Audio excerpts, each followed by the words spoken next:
Let's show you what's happening first of all before we get to the cold. Yes, we do have a little bit of snow breaking out southeast Connecticut, southern Rhode Island, southeastern Mass, and the Cape. It's not heavy. It's steady, light. Steadiest is around Nantucket where the visibility is a mile, 3 miles Block Island, New London, Connecticut, now 2.5 Hyannis. Generally, it's the Cape and the islands. Could get 1 to 3 inches of snow. Might sneak an inch or a coating to an inch up to about Plymouth and maybe a feather dusting up to about Hingham. Most of the storm is actually missing and it's moving very quickly. It's just getting that brushing. So this is how we kind of see that coming out. And that is, by the way, very light, dry, and fluffy snow. You know, early this morning it was cold enough and you're saying, what do they keep talking about the weekend? Look how cold it is now, meaning early today. It was 10 below in Orange, 2 below in Worcester, and 8 above in Boston. It will be even colder overnight tomorrow night and early Sunday with a lot more wind. That combination, dangerous, about as cold as it gets around here. 22 in Boston, southwest wind now, but it'll go around on the northwest by late tomorrow morning, and then the cold air will really start to funnel in. Thinner clouds to the west have dropped the temperature a little bit,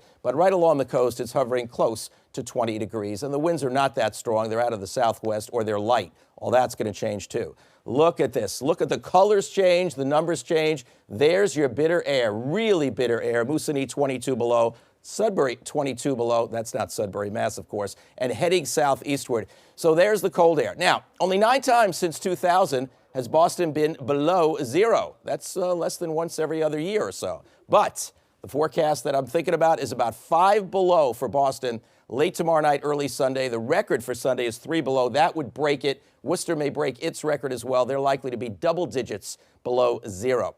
So when we talk about the wind and the period of time that'll be the strongest, look at it right here. It's Saturday afternoon, Saturday night, Sunday morning. And of course, the wind chill, therefore, is in the same time period, could be as low as 30 to 40 below. That means frostbite in minutes. That is dangerous cold, no question about it. Wind chill warning goes into effect tomorrow afternoon until at least midday on Sunday. Now, there's the snow flirting with the Cape and the islands over the next few hours, then it moves away. There may be another little piece of snow for the outer Cape later on tomorrow night as that Arctic air continues to funnel in.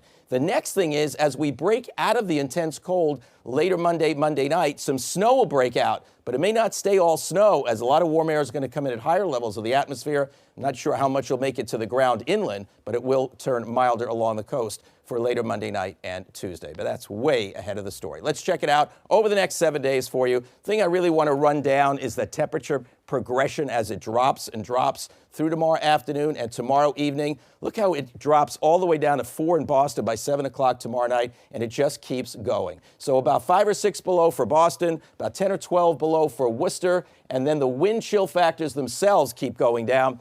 Probably going to bottom out around 30 to maybe 38 below 0 early Sunday morning. That is really intense cold, still below 0 wind chills into the afternoon, into the teens. It's going to be another cold night on Sunday night. Then Monday afternoon, we'll jump into the 20s along the coast, teens inland. Snow breaks out late in the day, and then rain along the coast on Tuesday, possibly an icy mix inland. Stay tuned to Danielle and Mike over the weekend for updates. Marie.